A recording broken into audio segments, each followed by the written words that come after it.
terus dipindahkan ke SPSS. Kemudian diedit namanya Y-nya tadi. Nah, setelah dikasih ini Y dan pernyataan itemnya, harus dituliskan label biar jelas. Oh, variabel Y ini itu variabel apa? Ininya ya? Variabel. Ya, kalau gitu kembali lagi ke sana. Coba diulangi sayang tadi. Ini Bu. Tanya tadi kan? Ya, coba dioke. Variabel. Sekarang ke X1. Langkahnya sama. Langsung aja. Sama ya Bu? Sama. Nah, ini dibuang ke sini dulu. Dihapus gitu Bu? Diklik Ctrl A. CTRL A.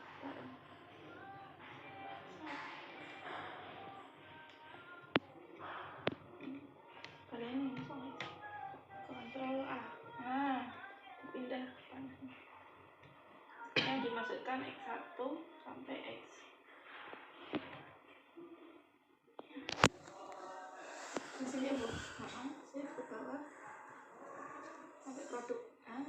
Pindah ke sana. Oke, kayaknya udah coba Ini ya Bu?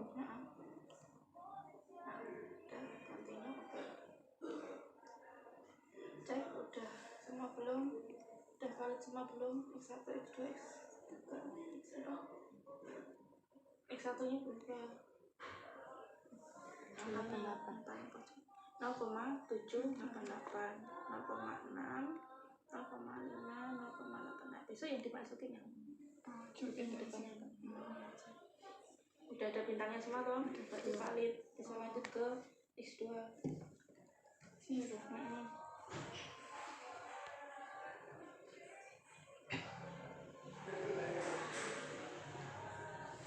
Misal tidak ada bintangnya gimana Bu? Kalau nggak ada bintang itu indikasi nggak valid. Kalau nggak valid berarti ya harus dirubah pernyataannya atau dihapus saja. Oh, dihapus saja. Dikembalikan dulu.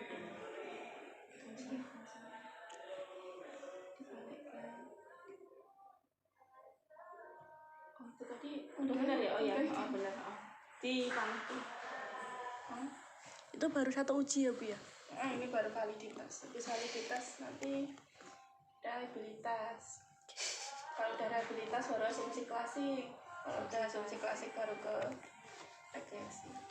Hasilnya juga ada. Tapi caranya sama nggak Bu? Mirip. Hampir-hampir mirip, kayak masukin, ngeluarin gitu. Udah valid semua? Iya. Ini ada bintang 1 masih valid lah. Kalau nggak valid tuh gimana Bu? Nggak ada tandanya gitu Bu? Nggak ada bintangnya sama sekali. Udah lanjut ke X3.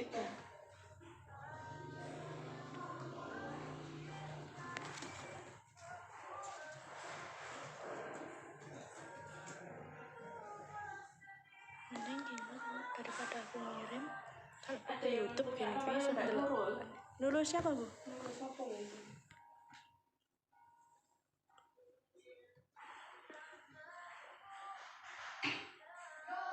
Nurul Dian Sulistiawati. Tidak kenal itu Bu. Lokasinya nyari. Hah? Ini lokasinya. Kan ini 3. Punya tabelnya enggak? Tabel itu kembali.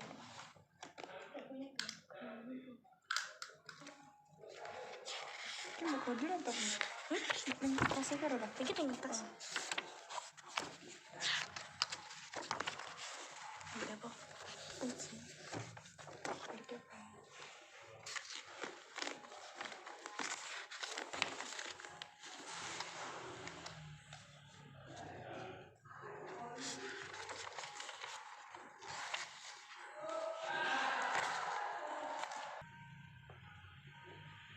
Skill.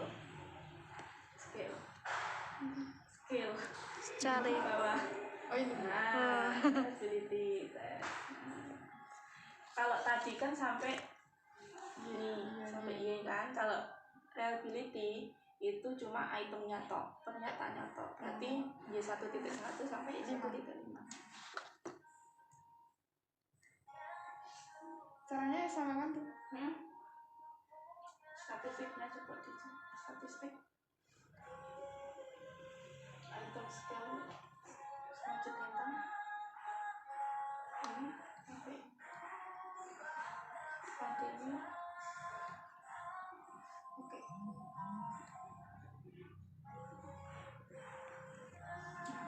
Cara lihat reliability di sini. Congrats. Kalau dia udah lebih dari 0,6 berarti dia lolos tes reliability. Ini kan hasilnya 0,87 berarti lebih dari 0, berarti dia udah lolos tes reliabilitas di variabel y-nya. Sekarang variabel y. Ini anu berapa respondennya? Ya, dicari itu. Bukan ini 30. Kalau semuanya Kok semuanya dengan 75.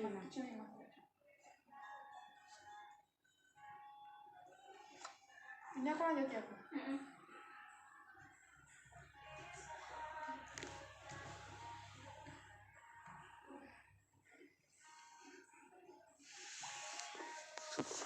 Nanti itu yang jadi lampiran cuma hasil SPSS-nya sama kuesionernya itu, Bu, kotak-kotaknya itu kolom.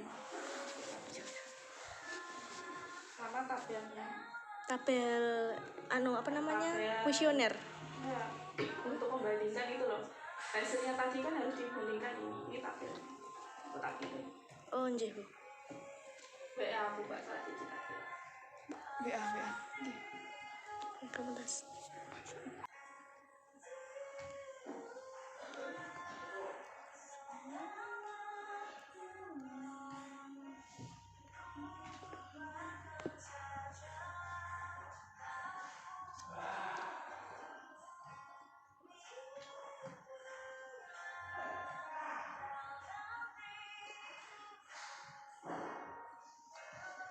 Tadi dibahas berapa, Bu?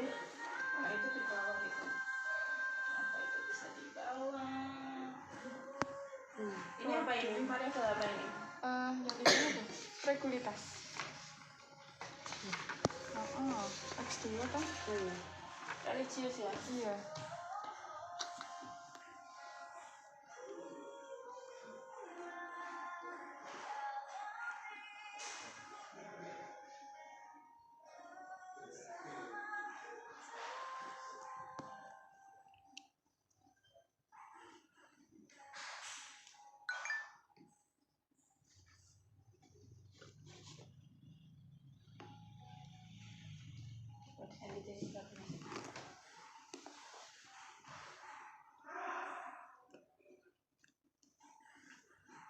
Sebenarnya kalau untuk yang awal itu sih validitas kalau cuma nanti kalau udah kumpul 75 itu harus di reliabilitas.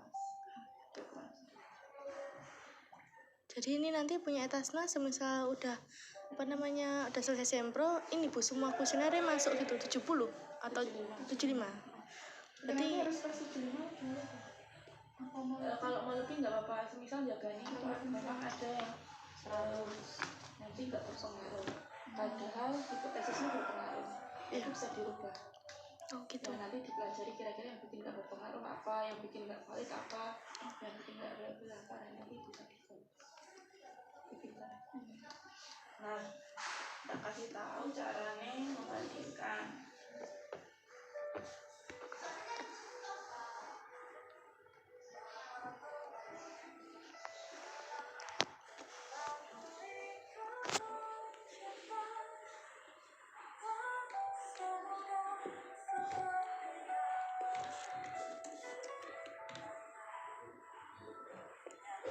Ini kan untuk mengambil keputusan valid tidaknya, ini kan ada R hitung. R hitung ini diambil dari sini, validitasnya tadi.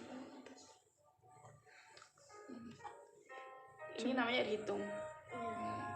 0,799, 0,8. Nah, R hitung ini dibandingkan dengan R tabel. R tabel itu yang tadi saya kirim. iya Bu.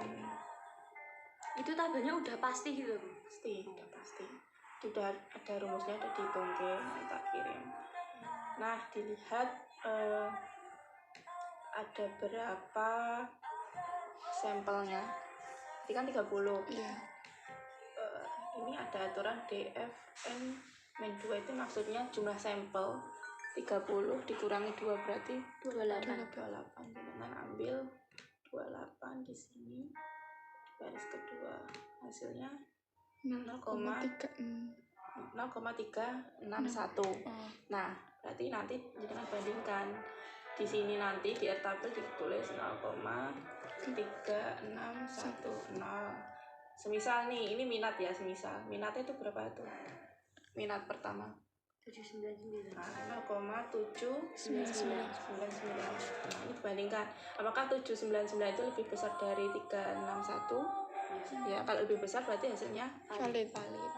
Nah, kalau hasilnya R hitungnya lebih kecil berarti ini Tidak. tadi tidak valid. Kalau sampai tidak valid nanti harus dirubah pernyataannya atau memang harus diganti dengan pernyataan yang lain. Intinya gitu. Karena ini untuk tes instrumen aja, berarti kan yang dipakai validnya toh. Setelah ini jenengan, karena ini kan udah valid semua tuh, Iya. ya kan? Iya. Tadi yang paling kecil berapa? Bintang 1 tadi.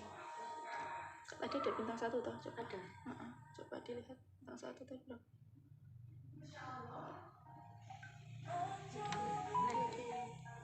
Ini Bu, 390. Iya. 390 masih lebih besar dari 361 kan? Iya. Ya, berarti valid masuk enggak? Jadi masih bisa ya Bu? Ah, masih bisa. Berarti dilanjutkan cari sampai 75. Tuh. Bu, semisalkan saya laporan keuangan, semisal itu tidak valid gimana? Laporan keuangan, kalau yang kuesioner tadi kan bisa diganti kuesioner yang lain. Iya. Ya, kalau laporan keuangan cuma ada satu. Ya toh? Iya. Nah, itu nanti kalau semisal nggak valid, validitasnya nggak usah. Nanti pengaruh atau tidak berpengaruh. Oh gitu. Berarti misalkan tidak valid, berarti kesimpulannya tidak berpengaruh gitu Bu. Nggak juga sih Mbak. Kalau itu nggak usah dites validitas nggak apa-apa. Karena memang cuma satu toh kan.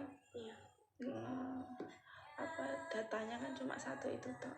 Datanya 4 tahun. 4 tahun, tapi biasanya nggak usah dites validitas.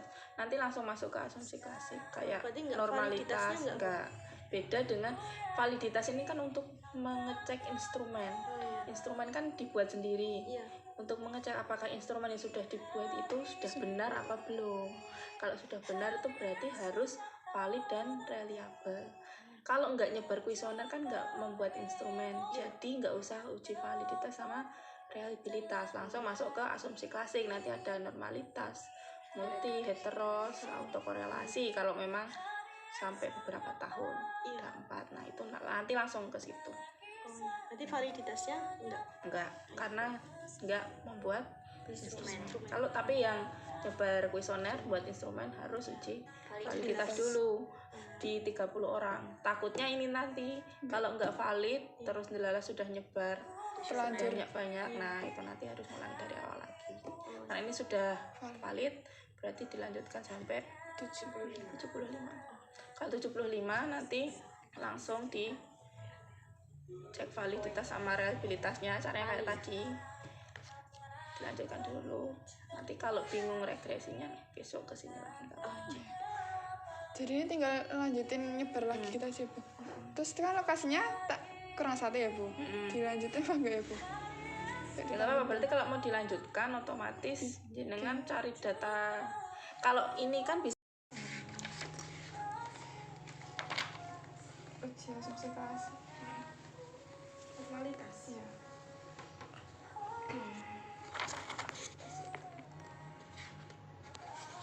Tapi ini agak bulat deh. Video bisa. Udah mbak video mbak. Sudah Bu. Ini maksudnya dianalyze non parametrik one sample. Video aku ini bisa. Point.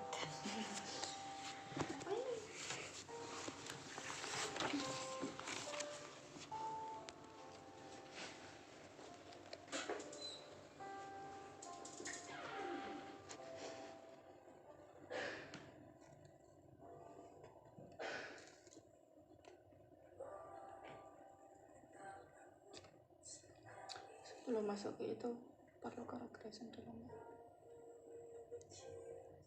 Regresinya gini, regression linear. Nah, dependent itu variabel y apa x? Dependent. X iya. Ayo, ini sesuk dilekok lho, dependent itu y apa x? Iya. Tenan? Apa Mbak Nur? Y.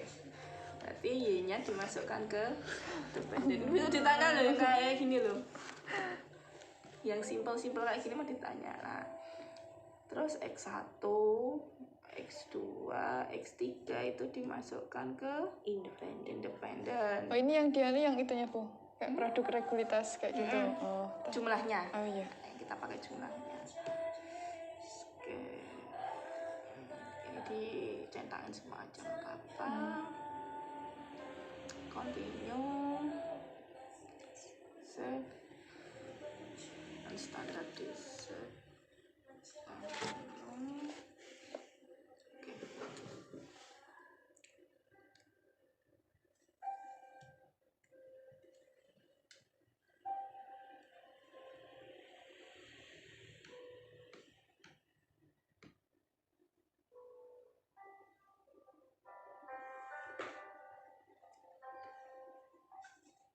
Nah, ini nanti jenengan lihatnya pengaruh atau tidaknya di sini. SIG. Signifikan sih, disignifikansi. Cara lihat berpengaruh atau tidaknya harus dibandingkan dengan angka berapa tahu? Standar errornya berapa tadi? 0,05. Ya. Itu jadi patokan. 0,05 kalau hasilnya signifikan di uji regresi itu, nih di tabel koefisien ya. Kalau hasil signifikannya ini di bawah 0,05 berarti dia berpengaruh. Kalau di atas 0,05 berarti dia tidak berpengaruh. Nah, produk berpengaruh enggak berarti? Produk berpengaruh ke minat? Berpengaruh. Religiositas berpengaruh ke minat? Berpengaruh. Lokasi? Enggak kayak gitu. Nah, lokasi nggak berpengaruh kan? Berarti cara pengambil keputusannya besok berarti produk berarti berpengaruh terhadap minat, religiositas berpengaruh terhadap minat, lokasi berpengaruh terhadap tidak berpengaruh terhadap minat. Karena ini kan baru 30. Iya. Ya semoga aja besok lokasi itu berpengaruh juga ke minat. Kalau seandainya nggak berpengaruh juga. Kalaupun seandainya nggak berpengaruh nggak apa, jenengan nggak usah memaksakan hasilnya harus berpengaruh. Dilihat lagi ke hipotesis yang diajukan itu berpengaruh apa enggak. Kalau hipotesis yang diajukan berpengaruh, ternyata hasilnya tidak berpengaruh, berarti hipotesisnya tidak terbukti. Tinggal gitu aja, tapi nanti di pembahasan harus dibahas. Kenapa kok nggak berpengaruh? Alasannya gitu. Alasannya apa? Nah, dari situ kan di awal jenengan saya sudah minta carikan gap riset kan. Iya. Lokasi kan ada yang tidak berpengaruh. Iya, ada. Nah, jurnal itu yang jenengan pakai untuk membahas kenapa tidak berpengaruh. Iya. Masalahnya kayak gitu. Iya, kenapa kok lokasi sampai nggak berpengaruh? Ternyata di penelitian terdahulu itu ada juga yang meneliti lokasi itu tidak berpengaruh. Alasannya karena ini. Ternyata di lokasi yang saya teliti pun juga seperti itu, dijelaskan juga mirip dengan di situ karena ini. Itu kenapa kok saya minta jenengan cari gap riset, ya kan? Karena pasti nggak mungkin semuanya berpengaruh, itu nggak mungkin. Jadi hasil itu nggak diharuskan, nggak diwajibkan berpengaruh. Apapun hasilnya nggak apa-apa, yang penting nanti tinggal dia itu terbukti di hipotesis. Kalau enggak, kalau terbukti karena apa, kalau tidak terbukti karena apa, mengacunya pada penelitian terdahulu. Intinya gitu. Ini untuk apa tadi? Normalitas. Enggak, ini sebelum ke uji asumsi klasik, ini langsung tak lompatin ke regresi. Ini uji regresi. Jadi ini ya terakhir.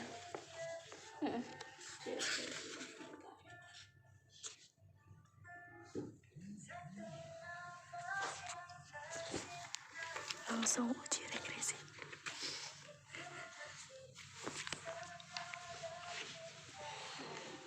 Belum ke normalitas itu kan setelah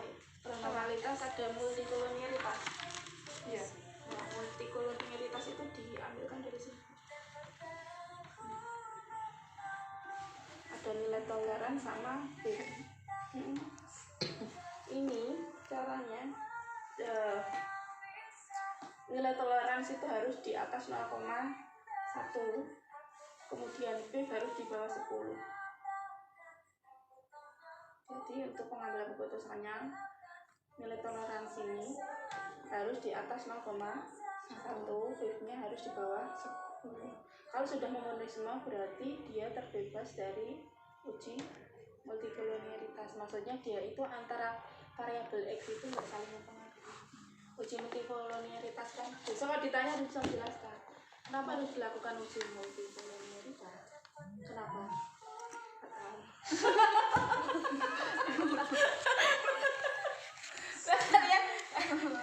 Kalau ngetik ya kupas nggak apa-apa, tapi dibaca biar Mau cuma ikut-ikut nih. nah ikut nggak apa-apa, tapi tetap harus dipelajari kenapa harus diuji multikolonialitas. Dan besok kalau ditanya kayak gitu begini, jadi apakah ada pengaruh produk ke religiusitas, ke lokasi? Padahal kalau untuk skripsi ini kan tidak boleh saling mempengaruhi antara variabel X. Judulnya aja kan pengaruh variabel X ke variabel Y kan. Berarti yang harus saling mempengaruhi X ke Y, nggak boleh X ke X. Makanya dari itu harus diuji apa? Multikolonialitas. Nah, paham ya? Iya. Nah, yang lainnya nanti dibaca sendiri. Iya.